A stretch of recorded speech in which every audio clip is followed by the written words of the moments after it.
Bonjour à toutes et à tous, bienvenue pour cette nouvelle édition régionale.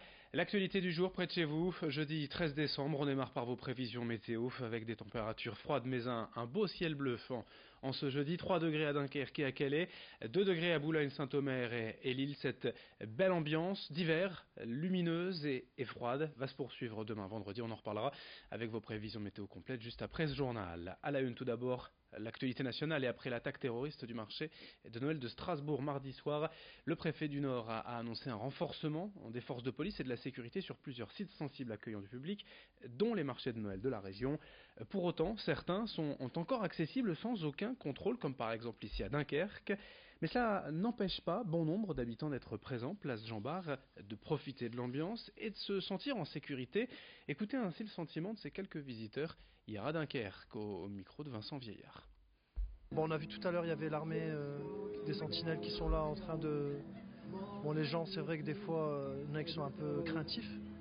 On espère pas avoir de baisse de fréquentation, surtout avec les gilets jaunes, plus l'acte terroriste, enfin on ne sait pas encore ce qui s'est passé. On y pense, mais bon, c'est tout, hein, à ce moment-là, on sort plus. Hein. Pas du tout, non.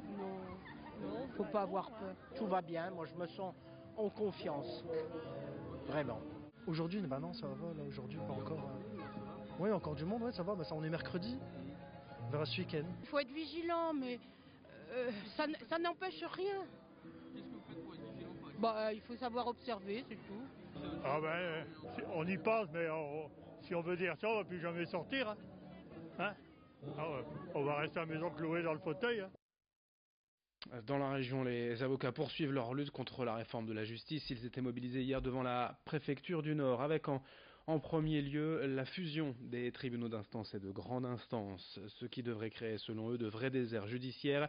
Les contentieux de proximité ne pourraient plus être traités localement, obligeant les justiciables à faire de nombreux kilomètres pour les audiences. Dans le viseur des avocats également, le montant des pensions alimentaires désormais déterminées par le directeur de la CAF et non plus le juge des affaires familiales. C'est pour eux un conflit d'intérêts, un manque de lecture globale. Enfin, les avocats dénoncent la numérisation de la justice et des jugements par Internet. Écoutez ainsi les explications de l'un de ces avocats présents à Lille au micro de Xavier Silly. La profession d'avocat n'a jamais refusé d'évoluer, loin s'en faut. Au contraire, la profession d'avocat est en prise directe avec la société. Et il faut savoir que la dématérialisation des procédures civiles est déjà à l'œuvre par le biais de ce qu'on appelle le RPVA, le réseau privé virtuel avocat. Déjà, nous avons énormément progressé. On ne veut pas que le progrès prenne le pas sur les droits des justiciables. Ce n'est pas un refus de progresser, c'est un refus de créer des déserts judiciaires et d'éloigner le juge des justiciables. On veut qu'il y ait toujours, en France, quel que soit l'endroit, ici à Lille, mais également à Laon, à Saint-Quentin ou à Soissons, qu'il y ait la même qualité de justice et le même accès à la justice.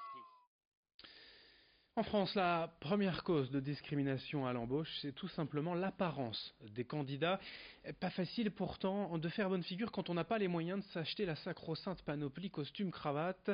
En réponse, des étudiants parisiens ont imaginé, il y a 7 ans, l'association Cravate Solidaire. L'antenne lilloise a vu le jour en 2015 et permet donc de prêter gratuitement une tenue adéquate à des demandeurs d'emploi le temps d'aller passer l'entretien.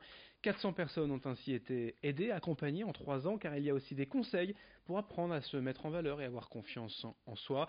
Attention, ici on ne parle pas de relooking, simplement un prêt de vêtements pour coller à la personnalité du candidat et à son secteur d'activité. L'association fonctionne grâce à des bénévoles et des dons de marques ou de particuliers. Présentation au micro d'Idil Gunaï.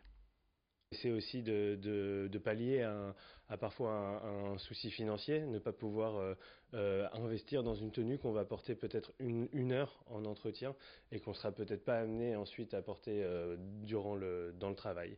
C'est aussi la méconnaissance des codes de l'entreprise qui est assez flagrant, pas que chez les jeunes, hein, chez tout le monde, mais bien sûr en priorité chez les jeunes. Donc ne pas savoir que en entreprise comme ailleurs il y a des codes et que qu'on est jugé et que tout d'abord par la première impression qu'on fait, on n'a pas 2 fois la chance de faire une bonne première impression. Donc c'est ce frein principal là qu'on lève.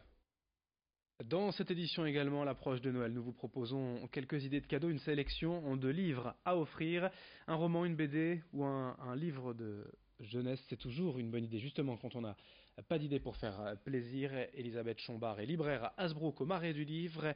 Elle nous révèle l'un de ses coups de cœur de cette saison au rayon BD.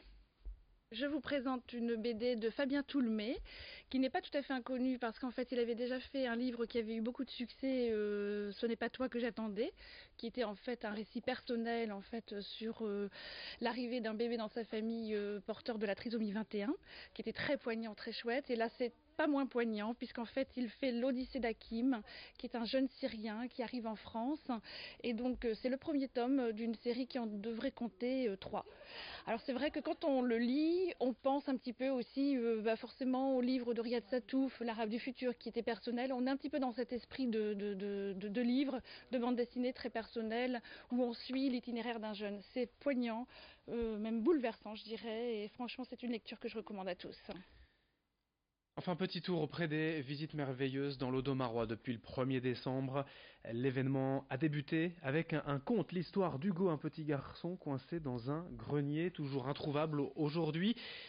Voilà ce qui a été raconté aux participants dès le 1er décembre. Depuis hier, l'histoire a pris une nouvelle tournure. C'est désormais un jeu de piste, car des indices ont été cachés dans les magasins pour retrouver le petit garçon. Explication, présentation du jeu au micro de Corentin Escaillé. Ce jeu est là pour continuer de faire vivre le conte de Noël interactif qui a eu lieu ici sur cette place, la place Victor Hugo, le 1er décembre. Ce conte racontait l'histoire d'un enfant, Hugo, qui était coincé dans un grenier, et de son ami Victor, un chat, le chat de la place Victor Hugo, qui passait de commerçant en commerçant pour récupérer de la nourriture et des éléments pour les ramener ensuite à Hugo dans le grenier. Et donc ce jeu a été créé pour retrouver Hugo qui a disparu à la fin du conte. Cette fois-ci, ce sont tous les commerçants de la place qui ont participé, qui ont donné un indice qui est caché dans leur magasin, la vitrine, à l'intérieur, que sais-je. Et il faut aller à la rencontre de chacun avec Victor, le chat, pour remonter à l'indice qui permettra, à l'élément qui permettra de retrouver Hugo. Dans un instant, d'autres informations, d'autres images à suivre sur votre chaîne d'actualité régionale. Merci de votre fidélité. À très vite.